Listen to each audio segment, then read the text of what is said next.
नमस्कार। जयपुर दूरदर्शन के विशेष कार्यक्रम में आपका स्वागत है, अभिनंदन है, इस्तकबाल है। आप सभी को मज़दूर दिवस की शुभकामनाएं, बहुत बहुत बधाई। हम जानते हैं कि मज़दूर दिवस एक ऐसा पर्व है जो पूरी दुनिया में मनाया जाता है। मज़दूर दिवस को हम कभी लेबर डे के रूप में, कभी श्रमिक दिवस के रूप में देश व दुनिया में मज़दूरों को याद करने का ये त्यौहार है। उसकी मेहनत को, उसके समर्पण को सलाम करने का ये विशेष दिन है। हम देखते हैं कि आखिर दुनिया में इस मज़दूर दिवस की शुरुआत कहाँ से हुई, ये क्यों अस्तित्व में आया, क्या कारण रहे कि हम मज़दूरों को सलाम करने के लिए इस दिन को सेलिब्रेट करते हैं। हम जब इतिहास के पन्नों को खंगालते हैं तो हमें पता चलता है कि 1 मई 1886 को अमेरिका में मज़दूरों ने अपने हक व हकूक़ के लिए एक आंदोलन किया। उस आंदोलन की परिणति यह रही कि पूरी दुनिया में मज़दूर दिवस मनाया जाने लगा। भारत में भी 1 मई 1923 से मज़दूर दिवस मनाया जा रहा है और ये पर्व पूरी दुनिया में अपना अलग ही मुकाम व स्थान रखता है। मज़दूर दिवस पर आज हमारे बीच, हमारे स्टूडियो में हम सबसे चर्चा करने के लिए आए हैं हरीश गुप्ता जी। आप मुख्य निरीक्षक फैक्ट्री एंड बॉयलर्स विभाग राजस्थान के मुख्य निरीक्षक हैं। आपका स्वागत है, अभिनंदन है। हम आपसे जानेंगे कि मज़दूर दिवस आज पूरी दुनिया में मेहनत कशों के लिए एक त्यौहार का रूप लेता जा रहा है और मुझे लगता है कि जितनी चर्चा आज मज़दूर दिवस पर हो रही है वो पूरी दुनिया के लिए एक शुभ संकेत है। हम आपसे जानना चाहेंगे कि इस दिन का आगाज़ कहाँ से हुआ, कब हुआ और इसकी यात्रा कैसी रही। नमस्कार। मज़दूर दिवस पर मैं सभी श्रमिक भाइयों और बहनों को हार्दिक शुभकामनाएं देता हूं। और जैसा कि आपने बताया कि मज़दूर दिवस की शुरुआत 1886 में हुई थी, इसमें मैं ये चीज़ जोड़ना चाहता हूं कि 1889 में पेरिस में इसको आधिकारिक तौर पर मज़दूर दिवस के रूप में घोषित किया गया और उसके बाद से ये लगभग 80 से ज़्यादा देशों में इसको मज़दूर दिवस के रूप में मनाया जाता है, उनके सम्मान में मनाया जाता है। और ये बहुत महत्वपूर्ण दिवस है। ये उनके अधिकारों के लिए, उनकी सुरक्षा के लिए, उनके कार्यस्थल पर सुरक्षा के लिए और उनके द्वारा जो योगदान है कारखानों में, उनके जो उत्पादन में योगदान है, उसके लिए बहुत महत्वपूर्ण दिवस है। इसलिए हमें ये दिवस ज़रूर मनाना चाहिए। जी, हमें जानना चाहते हैं आपसे कि मज़दूर फैक्ट्रियों में बड़ी विपरीत परिस्थितियों में अपने जीवन को संकट में डाल के काम करता है, तो उनकी सुरक्षा के किस प्रकार के इंतजामात होते हैं फैक्ट्रियों में ताकि वो अपने जीवन को बचाकर काम कर सके, देश के विकास में अपना योगदान दे सके। जी, आज हम जानते हैं कि कारखानों में रोज़मर्रा की सामान्य वस्तुओं से लेके ऑटोमोबाइल और बड़ी बड़ी जो चीज़ें हैं, विभिन्न तरह के रसायन हैं, सभी का उत्पादन और विनिर्माण कारखानों में किया जाता है। कारखानों में जो अभी औद्योगिक परिवेश है उसमें विभिन्न तरह के कारखाने लग रहे हैं, लगातार नए कारखाने लग रहे हैं और उसमें हमारे श्रमिक भाई, श्रमिक बहनें उसमें काम करती हैं। और ये सही है कि जो उद्योग है, जो भी किसी तरह का कारखाना है, उसमें एक अलग तरह का चुनौतियां होती हैं। उसमें कार्य के लिए उसके मशीनरी, उसमें रसायन, उसका कार्य करने का तरीका बिल्कुल भिन्न होता है। जी। तो वहाँ पे सुरक्षा के लिए कई तरह के इंतजामात भी होते हैं। जी। जिस तरह से व्यक्तिगत सुरक्षा उपकरण हैं, जैसे हेलमेट हो गए, जी। इसके अलावा सेफ्टी शूज़ हो गए, एप्रन हो गए, इस तरह की व्यक्तिगत सुरक्षा उपकरण, उसके लिए मज़दूरों को प्रशिक्षण दिया जाता है। उनको उस प्रशिक्षण के साथ इन चीज़ों का उपयोग करने के लिए उनको बताया जाता है। इसके अलावा जो सबसे महत्वपूर्ण चीज़ है कि वहाँ पे एक जो प्रशिक्षण का सबसे ज़्यादा इम्पॉर्टेंट पार्ट है कि आप अपने कार्यस्थल के बारे में ज़्यादा से ज़्यादा जानकारी रखें। इस तरह से जागरूक होने से सुरक्षा को सुनिश्चित किया जा सकता है। जैसे आपका फैक्ट्री एंड बॉयलर्स विभाग है, क्या ये भी मजदूरों को प्रशिक्षण के लिए प्रेरित करता है? क्या उनको फैक्ट्री मालिकों को पाबंद करता है, उनको ताकीद करता है कि आप इनका समय समय पर प्रशिक्षण दीजिए? क्योंकि जो तकनीक है वो समय के अनुसार बदल जाती है, और ये माना गया है कि किसी भी व्यक्ति को यदि समय समय पर डे टू डे या कुछ समय बाद प्रशिक्षण देंगे तो उसकी कार्य क्षमता में अधिक वृद्धि होगी। तो आप इसको किस रूप में देखते हैं, और जो आपका विभाग है इसको किस प्रकार संचालित करता है? जी, आपने बहुत महत्वपूर्ण बिंदु उठाया है प्रशिक्षण के लिए। तो सबसे पहले मैं अपने विभाग के बारे में आपको जानकारी देना चाहूँगा कि कारखाना एवं बॉयलर्स निरीक्षण विभाग के मुख्यतः 3 हिस्से हैं। एक भाग है जिसमें निरीक्षक नियोजित होते हैं जो कारखानों का समय समय पर निरीक्षण करते हैं कि उनमें सुरक्षा के क्या इंतजामात हैं। इसके अलावा दूसरा महत्वपूर्ण हिस्सा हमारे पास safety museum and training centre के नाम से संचालित है, जिसमें फ्री में प्रशिक्षण दिया जाता है। वहाँ पे हर महीने प्रोग्राम होते हैं और उन प्रोग्राम में कोई भी श्रमिक भाई वहाँ पे प्रशिक्षण प्राप्त कर सकते हैं। और इसके लिए जो बदलता परिवेश है, जो उद्योगों में जो चुनौतियां हैं, जिस तरह की हमें जानकारियां मिलती हैं, उसके आधार पे हम अपने प्रशिक्षण कार्यक्रम में बदलाव करते हैं। वो नई तकनीकें अगर हैं तो उन नई तकनीकों के संबंध में दिया जाता है, नए रसायन हैं तो नए रसायनों से किस तरह की सुरक्षा हो सकती है। इसके अलावा जो रेगुलर बेसिक टॉपिक्स हैं, जैसे कि अग्नि से सुरक्षा, ऊंचाई पर कार्य करने के दौरान जो सुरक्षाएं होती हैं, सीमित स्थान कन्फाइंड स्पेस में कार्य करने के दौरान सुरक्षा होती हैं, तो इस तरह के सभी विषयों को समाहित किया जाता है और उसमें विशेषज्ञों को बुला के उनके माध्यम से प्रशिक्षण दिया जाता है। तीसरा हमारा जो भाग है वो औद्योगिक स्वास्थ्य प्रयोगशाला कहलाती है। इसमें जिस तरह से कारखाने में एक मशीनरी बहुत इंपॉर्टेंट पार्ट है, उसी प्रकार जो वहाँ का कार्य वातावरण है जिसमें श्रमिक भाई या श्रमिक बहन कार्य कर रहे हैं, तो उस जगह पर किस तरह की जो एयर क्वालिटी है उसमें वो किस तरह का अपने सांस ले रहे हैं, उस जगह के हम वायु के वहाँ पे सैंपलिंग लेते हैं। हमारी एक शाखा है औद्योगिक स्वास्थ्य प्रयोगशाला, वो उसकी जांच करते हैं और अगर ये पाया जाता है कि उसमें किसी तरीके का उसके पैरामीटर्स अगर सही नहीं है तो उसके लिए फिर कारखाना मालिकों को, कारखाना प्रबंधन को समय समय पर सुझाव दिए जाते हैं कि उसमें सुधार करवाया जाता है। जी गुप्ता जी, एक फिल्म आई थी मजदूर 1983 में। एक गाना बड़ा चर्चित रहा कि हम मेहनत कश जब इस दुनिया से अपना हिस्सा मांगेंगे, एक बाग नहीं एक खेत नहीं हम पूरी दुनिया मांगेंगे। मजदूर आज भी फैक्ट्रियों में काम कर रहा है, सड़क पर काम कर रहा है, कारखानों में काम कर रहा है और बड़े ही समर्पण भाव से काम कर रहा है, लेकिन उसका जो हक है, जो उसकी लड़ाई है, वो उसे प्राप्त नहीं हो पाती है, उसको उसका हिस्सा नहीं मिल पाता है। हालांकि आपका विभाग निरंतर मजदूरों को हक के लिए, उनके समस्याओं के निराकरण के लिए प्रयासरत है। तो मैं जानना चाहता हूँ कि श्रमिकों में जागरूकता कैसे आए? यदि कहीं कोई दुर्घटना हो गई फैक्ट्री में तो वो उससे कैसे सचेत रहे, इसके लिए वो क्या करे, ताकि आप विभाग को भी, विभाग के माध्यम से भी आप उनको डायरेक्शन देते हैं, तो हम पर किस प्रकार उनकी ये दुविधा दूर हो, इस पर थोड़ा सा प्रकाश डालिए। जी, ये बिल्कुल ठीक है कि जो जागरूकता है वही सुरक्षित रहने का सबसे बड़ा मंत्र है कि हमें जागरूक रहना है। हम जब कहीं भी किसी कार्यस्थल पर काम करने जाते हैं तो जैसा आपने पूछा था कि वहाँ पे जो कारखाना प्रबंधन है, ये उसकी जिम्मेदारी बनती है कि वो उनको उस कार्यस्थल के खतरे के बारे में सचेत करे, उनको जानकारी दे, उनको प्रशिक्षण दे।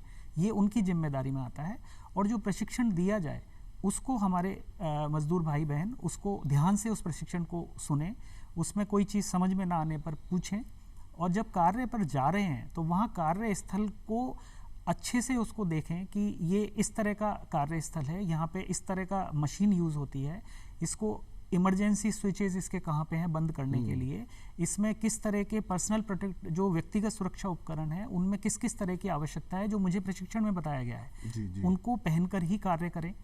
और इसके अलावा जो कार्यस्थल है वहाँ पर दिशा निर्देश प्रदर्शित किए जाते हैं, तो वो दिशा निर्देश बहुत महत्वपूर्ण होते हैं, बहुत अनुभव के बाद उनको वहाँ पे लिखा जाता है।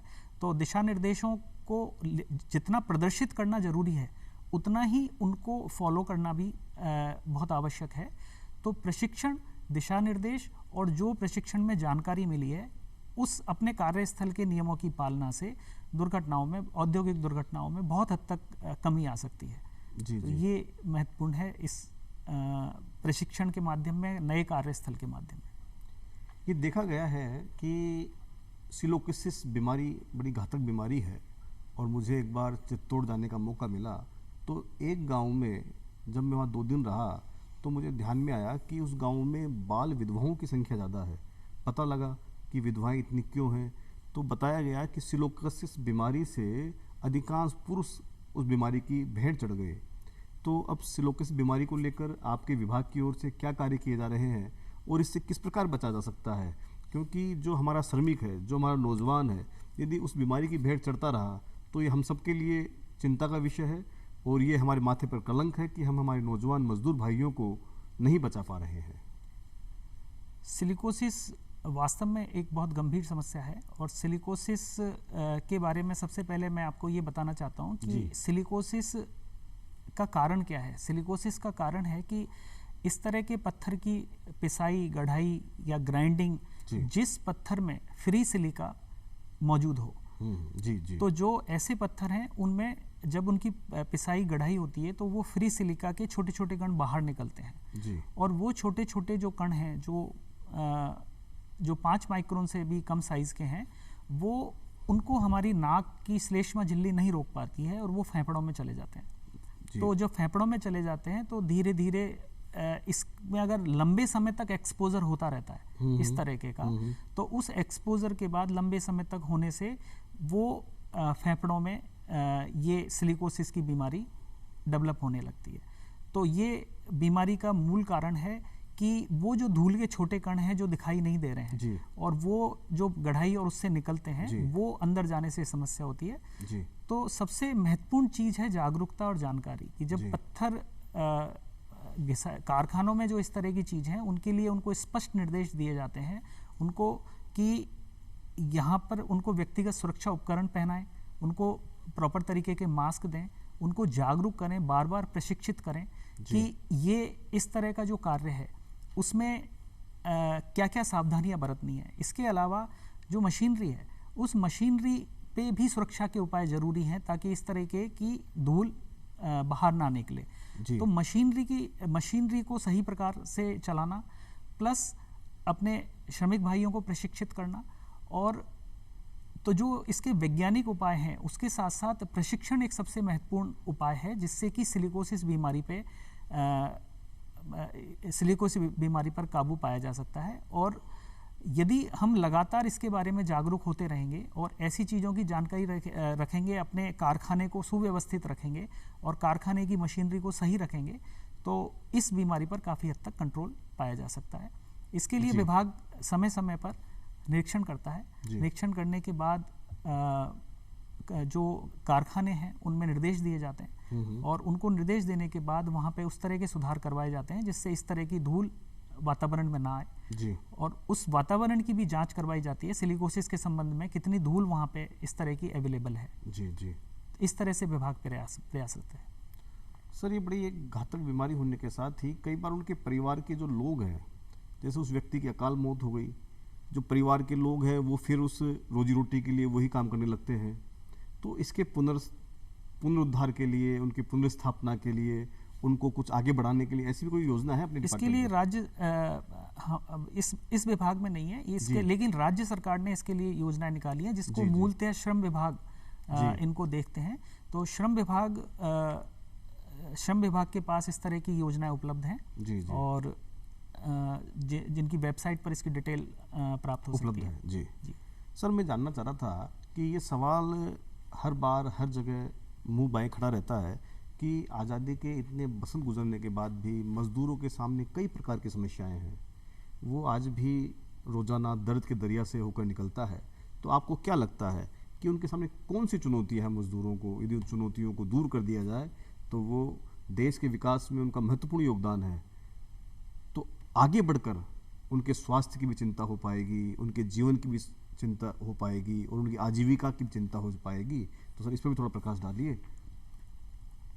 ये बहुत महत्वपूर्ण है और बहुत जो करंट विषय वस्तु से जुड़ा हुआ प्रश्न है आपका। इसमें मैं बस इतना ही कह सकता हूँ कि जो इसमें संबंधित विभाग हैं, जो इनके जो भी आपने बिंदु उठाए हैं उनके लिए वो कार्य कर रहे हैं।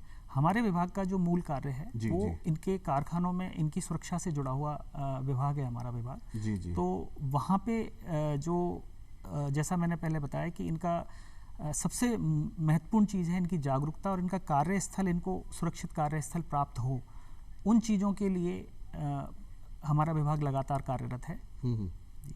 एक कई बार ये देखा गया है कि सुविधाएं नहीं होती है। फैक्ट्री की एनओसी मिल गई, लोन भी ले लिया, फैक्ट्री भी तैयार हो गई, वहाँ ना तो कैंटीन होता है, ना शौचालय की व्यवस्था होती है, और जो माताएं बच्चों को फीडिंग कराती है उसका भी कमरा नहीं होता है।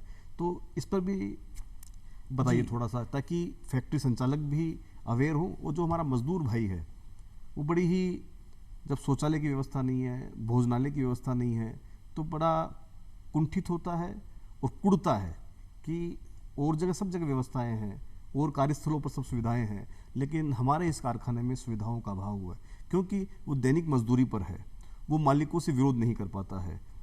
तो इस पर अपना विभाग क्या करता है और क्या होना चाहिए? जी बिल्कुल, कारखानों में महिला और पुरुषों के लिए अलग अलग शौचालय होना बहुत आवश्यक है जी। पीने के पानी की सुविधा होना बहुत आवश्यक है। और जैसा खाने के लिए आपने बताया, तो अगर उसमें 250 श्रमिक नियोजित हैं, 250 से ज़्यादा श्रमिक नियोजित हैं, तो वहाँ पर एक कैंटीन की व्यवस्था होना अति आवश्यक है। इसके अलावा यदि 30 महिला श्रमिक वहाँ पे कार्यरत हैं किसी कारखाना में, तो उन 30 महिला श्रमिकों से ज़्यादा नियोजित होने पर वहाँ पे एक क्रैच की व्यवस्था करना अति आवश्यक है, जिसमें कि वो अपने 6 वर्ष तक के बच्चे की देखभाल कर सके। तो ये सब आवश्यक प्रावधान हैं और इन प्रावधानों को लगातार मॉनिटरिंग विभाग से की जाती है। जब भी इनके निरीक्षण किए जाते हैं तो उसके समय पे उनको पाबंद किया जाता है और इस तरह की व्यवस्थाएं वहाँ पे जो अलग शौचालय हैं या जो क्रैच की व्यवस्था है या कैंटीन की व्यवस्था है, ये व्यवस्थाएं करवाई जाती हैं। जी, आपने बहुत अच्छा बताया कि उनके लिए व्यवस्थाएं होती हैं, लेकिन एक इससे जुड़ा हुआ सवाल मेरा ये भी है कि सुरक्षा की दृष्टि से और क्या इंतजामात होने चाहिए, ताकि मान लो अकस्मात आग लग जाए या कहीं विस्फोट हो जाए या फिर कोई मजदूर कहीं से गिर जाए, तो ऐसे में क्या व्यवस्था हो सकती है? इस पर थोड़ा सा प्रकाश डालिए। जी जी जी। आग लगने के लिए जो कारखाने में जो first aid fire fighting arrangements होते हैं, उनमें अग्निशमन यंत्र का बहुत महत्वपूर्ण रोल होता है, ताकि जो प्राइमरी फायर हो उसको वहीं पे रोका जा सके। तो अग्निशमन यंत्र कारखाने में लगाना बहुत ज़रूरी है। ऊंचाई पर सुरक्षा के लिए सेफ्टी बेल्ट दिया जाना, अगर वो 10 फीट से ज़्यादा की हाइट पर कार्य कर रहे हैं तो श्रमिक भाई या बहन को उनको सेफ्टी बेल्ट प्रोवाइड कराया जाना बहुत ज़रूरी है। इसी तरीके से अन्य कई तरीके के प्रोविजंस होते हैं कि वहाँ पे कई बार हैवी लोड इधर से उधर लिफ्ट किया जाता है कारखाने में, तो हैवी मेटेरियल, हर कारखाने की एक विशिष्ट प्रकृति होती है, तो उस प्रकृति के हिसाब से सबसे महत्वपूर्ण चीज़ है कि जो प्रशिक्षण प्लस उसके लिए जो इंतजामात हैं, उसके लिए जो व्यवस्थाएं करनी है और जो व्यवस्थाएं वहाँ पे दी जाती हैं, उन व्यवस्थाओं के साथ उन व्यक्तिगत सुरक्षा सेफ्टी बेल्ट भी व्यक्तिगत सुरक्षा उपकरण में आती है, तो उसी तरीके से जो व्यवस्थाएं, हेलमेट, जो चीज़ें दी जाती हैं, उनका उपयोग सुनिश्चित किया जाए। जी जी। तो उनका उपयोग सुनिश्चित किए जाने से बहुत ज़्यादा दुर्घटनाओं में कमी आ जाती है। जी गुप्ता जी, आपने अच्छा बताया कि किस प्रकार सुरक्षा के इंतजामात से मजदूर अपनी सुरक्षा कर सकता है। तो इससे जुड़ा एक और सवाल है कि ये जो अपना ऑफिस है, ये प्रांतीय ऑफिस है, प्रादेशिक कार्यालय है, तो आपका जो संगठनात्मक ढांचा है वह जिला स्तर, तहसील स्तर या ग्राम स्तर तक कहाँ तक है? जी, हमारा जो विभाग है, अभी हमारे विभाग में मुख्यतः वहीं पे ऑफिसेज हैं जहाँ पे उद्योग लगे हुए हैं, उद्योगों की संख्या ज़्यादा है। जी जी। तो उसमें मुख्यतः जिला स्तर पर हमारे कार्यालय हैं जी, और 2 जिला स्तर पर हमारे कार्यालय हैं, जिसमें से 2 कार्यालय ऐसे हैं जैसे भिवाड़ी बालोतरा और किशनगढ़, जो कि जिला मुख्यालय पे नहीं होकर उन स्थानों पर हैं जहाँ पे उद्योगों की संख्या ज़्यादा है। तो इस तरह से हमारे पूरा संगठन जो कार्यालय बना हुआ है हमारा, वो वर्क करता है और सभी जगह पर हमारे ऑफिसेज नहीं हैं। अच्छा अच्छा। ये देखा गया सर कि अधिक कारखाने होने से एयर क्वालिटी इंडेक्स बहुत पुअर हो जाता है उसका। जैसे भिवाड़ी आपका ऑफिस है, वहाँ पर कई बार ये देखा गया है एयर क्वालिटी इंडेक्स वहाँ का वायु प्रदूषण दिल्ली जैसे शहर को मात देता है। तो इसको आप किस रूप में देखते हैं? हालांकि आपका विभाग इसको सीधा नहीं देखता, लेकिन फिर भी एक सुझाव की दृष्टि से कि आपका वहाँ पर एयर किस प्रकार स्वच्छ रह सकती है, इसके लिए भी कुछ आपके विभाग की ओर से क्या गतिविधि करते हैं और उस गतिविधि के माध्यम से किस प्रकार उस एयर क्वालिटी अच्छी रहे, इंडेक्स में अच्छा स्थान रहे, इसके लिए क्या प्रयास किए जाते हैं? एयर क्वालिटी इंडेक्स में विभाग का मतलब जैसा आपने कहा कि कोई सीधा रोल सीधा नहीं आपका रोल है नहीं हमारा। है जी। और जहाँ तक मैं समझता हूँ जो मशीनरी का रखरखाव है और जी। जो नियम सरकार के जो नियम बनाए हुए हैं उनकी अगर सही से पालना की जाती रहे तो एयर क्वालिटी इंडेक्स अच्छी गुणवत्ता का हमें मिल सकता है। जी, हमारे देश के राष्ट्रपिता महात्मा गांधी ने कहा था कि किसी भी देश की तरक्की या विकास वहाँ के मजदूरों व किसानों की स्थिति को देखकर अनुभव किया जा सकता है कि यह देश कितनी प्रगति कर रहा है, इसका प्रगति का आधार कितना मजबूत है। साथ ही से एक जुड़ा सवाल यह है कि आज मजदूरों की संख्या भी बढ़ रही है और फैक्ट्रियां भी तेज़ी से लग रही हैं। हमने 2 साल कोरोना के दौर में गुजारे हैं और बड़ी संख्या में हमने देखा है कि मजदूरों ने पलायन भी किया है। हमने देखा है कि मजदूरों के सामने हैंड टू माउथ की स्थिति पैदा हो गई थी। तो इन तमाम बातों को आप किस रूप में देखते हैं कि कोरोना से हम निकल कर आए हैं, अब वापस फैक्ट्रियों शुरू हुई है, फैक्ट्रियों की चिमनियों से धुआं निकलने लगा है, तो क्या और कुछ किए जाने की आवश्यकता है क्या? जी, अभी तो जो श्रमिक हैं वो कारखानों में वापस आ गए हैं और कारखानों में उत्पादन प्रक्रियाएं चालू हो गई हैं जी। तो अभी जितना मैं समझ पा रहा हूँ उसके हिसाब से काफ़ी हद तक सामान्य परिस्थितियां चालू हो चुकी हैं। जी जी। तो ये बहुत अच्छी बात है और सामान्य तरीके से सब कामकाज चल रहा है। जी गुप्ता जी, आप हमारे इस स्टूडियो में आए, आपसे बहुत अच्छी अच्छी व गंभीर बातें हुई, ऐसी बातें हुई जिनकी जानकारी ना तो मजदूरों को है और माफ़ कीजिए जो हमारे फैक्ट्री संचालक हैं उनको भी पता नहीं है कि क्या क्या होना चाहिए, किस प्रकार होना चाहिए ताकि मजदूर का जीवन सुरक्षित रह सके। क्योंकि यदि मजदूर सुरक्षित रहेगा तभी हमारी फैक्ट्रियां संचालित हो पाएगी, तभी उनकी चिमनियों से धुआं निकलेगा और जब उनकी चिमनियों से धुआं निकलेगा तभी यह देश जो आज तेज़ी से विकास की राह में आगे बढ़ रहा है अपने मुकाम तक पहुंचेगा। और हम सब के लिए वो दिन खुशी का दिन होगा जब ये देश निश्चित रूप से विश्व गुरु के रूप में पूरी दुनिया का नेतृत्व करेगा और हमारे मजदूर भी इस विकास के पहिए में अपना महत्वपूर्ण योगदान देके भारत को एक स्वर्णिम भारत बनाएंगे। आप हमारे इस स्टूडियो में आए, आपने बहुत अच्छी बातें कही और वो बातें निश्चित रूप से मजदूर भाइयों के लिए जीवन में एक मार्गदर्शिका के रूप में काम करेगी। आपका बहुत बहुत आभार व अभिनंदन और सभी मजदूर भाइयों को आज इस दिवस की बहुत बहुत शुभकामनाएं व बधाई।